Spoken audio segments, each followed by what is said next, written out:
Помните ли това лице? Да, това е Таня Димитрова, която през 90-те години всяка вечер влизаше в домовете ни с емблематичния телевизионен справочник. Днес тя е заменила малкия екран с политиката. Четвърта година е активен член на ГЕРБ. Влизането й в парламента почти година след изборите е изненадващо и за самата нея. Идва на мястото на колега, назначен на друг висш държавен пост. Създала ли сте си вече някакъв собствен морален кодекс, на който ще се подчинявате като депутат? Това, което съм правила цял живот, ще гледам да си запазя името, което мисля, че с годините, с моята работа съм го доказала. Какво е нещото, което като депутат никога не бихте направила? Това е корупцията. Никога, казвам ви го пред камерата, не бих си позволила.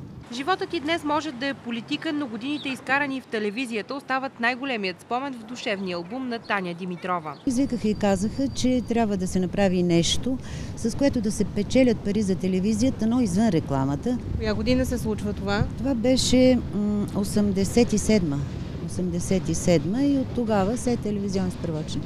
Колко години така? 14. Новият депутат не крие, че понякога работата в телевизията й дотежавала. Признава, че откакто е слязала от екрана преди повече от 10 години, едва няколко пъти си е слагала грим и правила прическа. Разпознават ли ви още хората по улиците? Спират кажа откровенно повече по гласа.